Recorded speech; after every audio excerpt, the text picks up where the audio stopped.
Terima kasih Ketua, yang terhormat Ketua Pimpinan, Bapak Ibu anggota Komisi 11, yang terhormat Pak Menteri, Pak Wamen, beserta jajaran.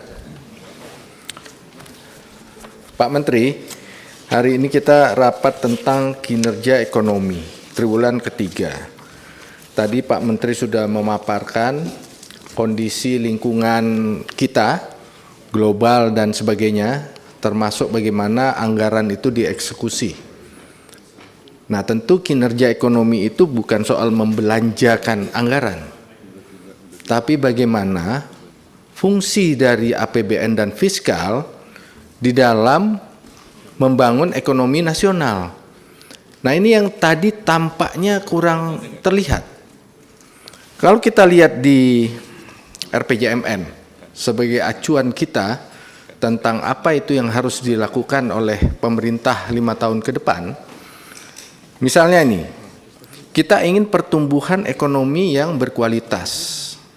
Nah, di RPJMN antara lain yang saya baca secara cepat, coba tampilkan. Pertama, di tahun 2025, coba slide-nya, pemerintah itu akan membuat penciptaan lapangan kerja formal. Proporsinya 35%. Nah, dari cerita tadi itu belum terlihat nih Pak Menteri. Optimisme dan sebagainya itu lapangannya, konkretnya, apakah benar? Itu yang nomor 1. Proporsi penciptaan lapangan kerja formal 35% untuk 2025. 2026 nantilah kita bahasnya. Belum terlihat. Sehingga kita mau menilai yang pertumbuhan ekonomi 5 sekian ini nih untuk siapa? Nggak kelihatan. Kedua, proporsi penduduk kelas menengah meningkat sedikit dari 2024. Sebagaimana kita ketahui Pak Menteri, 2024 kalau kita lihat ke belakang 2014 itu berkurang 9 juta kelas menengah kita. Jadi selama 10 tahun sebelum 2024, dari 2014 sampai 2024, kelas menengah kita itu berkurang hampir 9 juta. Nah, di 2025 rencananya seperti ini, kondisinya seperti apa? Jadi yang diceritakan tadi itu belum menggambarkan. Optimis kita boleh optimis, setiap hari kita pasti optimis. Tapi kita ingin tahu kebijakan pemerintah di dalam menyentuh aspek-aspek kenyataan ini bagaimana. Yang ketiga lagi, GNI per kapita. Ini 2025 itu 5.410 US dollar. Ini kalau kita rupiahkan sampai ke bulan, coba slide berikutnya karena ini penting ini, supaya tidak bikin kita puas dengan angka-angka. Coba yang kedua, nah ini Pak Menteri, tahun 2025 kalau dirupiahkan itu Pak, rata-rata per kapita 7,48 juta per bulan. Bandingkan dengan garis kemiskinan, artinya ini kan ketimpangan ini yang terjadi Pak Menteri. Sejumlah orang penghasilannya mungkin miliaran per bulan, sebagian lagi yang garis kemiskinan itu, sebagian lagi diantaranya.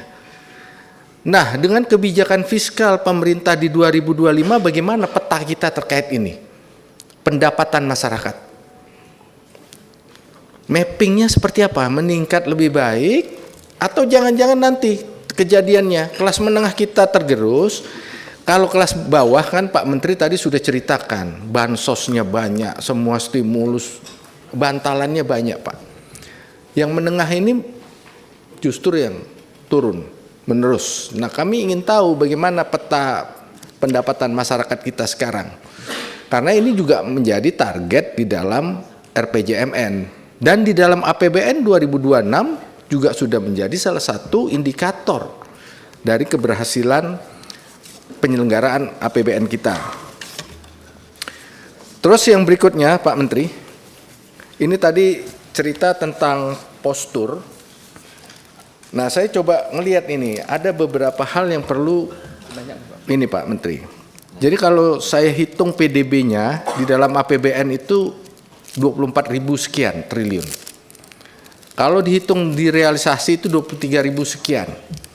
Kalau dilihat outlook 23.000 sekian. Kalau APBN dikurang realisasi itu masih sisa 608 triliun kira-kira. Kalau antara outlook dengan realisasi Oktober masih kurang 65 triliun. Nah, problemnya ini di pendapatan negara. Di dalam RPJMN, kinerja dari Kementerian Keuangan salah satunya adalah indikatornya pendapatan negara, yaitu 12,3% dari PDB. Oktober Pak Menteri, itu baru 8,89. Kalau outlook-nya sudah mendekati 12%. Yang masih harus dikejar berapa? Kalau masih sesuai dengan Undang-Undang APBN, 892 triliun. Padahal size ekonominya yang tersisa tinggal 608. Kan nggak mungkin 608 ini semuanya menjadi pendapatan negara. Begitu juga dengan perpajakan. KPI Bapak 10,2% dari PDB. Oktober itu baru 7,1. Kalau outlook itu mendekati. Tapi masih ada selisih 782 triliun. Yang size ekonominya tersisa 608 triliun. Nah ini yang agak kurang match angka-angka ini dengan target. Begitu juga dengan PNBP. KPI Bapak 2,1, Oktober itu baru 1,69, kalau outlook-nya benar-benar tercapai itu 2%, PR-nya 111 triliun. Nah, ini Pak Menteri nanti bisa dijelaskan lebih detail tentang hal ini, karena antara PDB, pendapatan, perpajakan, dan PN masih banyak PR-nya. Nah, berikutnya Pak Menteri. Tadi sudah dijelaskan Pak Menteri lebih kepada soal konsumsi. Kalau saya ingin lihat dari sisi produksi Pak Menteri. Itu yang saya isi tahun 2025 itu yang ada di paparan Pak Menteri. Jadi masih banyak yang kosong tuh, misalnya di sektor industri, listrik dan gas, air, konstruksi ada, banyak yang kosong sektor-sektornya. Saya bandingkan dengan rencana 8% yang RPJMN, kan setiap sektor ada. Yang on track itu baru satu, pertanian. Dan memang kita terasa kebijakannya. Dengan pemerintah menyerap gabah petani dengan harga 6.500 per kilo itu langsung Pak mendekati kepada track menuju 8% untuk kontribusi dari sektor pertanian. Bagaimana dengan sektor-sektor yang lain? Belum terlihat dan kita juga nggak tahu apa kebijakan pemerintah. Misalnya di sektor yang banyak menyerap lapangan pekerjaan, misalnya konstruksi, cenderung turun malah. Padahal kita mau mengejar 9,64% 5 tahun ke depan. Nah, kebijakan pemerintah belum terlihat atau mungkin sudah ada, tidak terdengar atau tidak terasa. Begitu juga dengan sektor-sektor yang lain.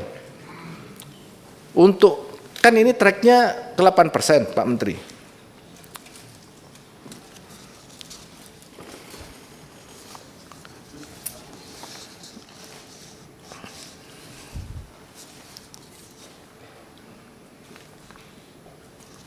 Jadi Pak Menteri, hal yang ini yang perlu kami dapatkan penjelasan lebih lanjut. Kalau pertanian karena memang terasa di lapangan, masuk akal jadinya. Yang sektor lain yang kita tidak lihat atau tidak terdengar atau dilakukan secara tertutup mungkin, nah ini yang perlu dijelaskan per sektor ini. Kemudian yang terakhir terkait postur APBN yang tadi disampaikan oleh Pak Menteri. Ini kan tadi pendapatan negara berkurang, kalau APBN dikurang outlook ya, itu pendapatan negara masih kurang 140. Pajaknya saja kurang 113. Kalau pakai desain awal, karena PPN tidak jadi naik, seharusnya minusnya 70. Artinya kinerja pajak itu 43 triliun ini tidak tercapai, Pak. Nah, apabila kinerja dari Kementerian Keuangan dalam hal pajak ini tidak tercapai, apa implikasinya? Ada nggak implikasinya? Tukinnya atau apanya gitu, Pak? Karena Bapak kinerjanya nggak tercapai, ujung-ujungnya kan Bapak nambah hutang.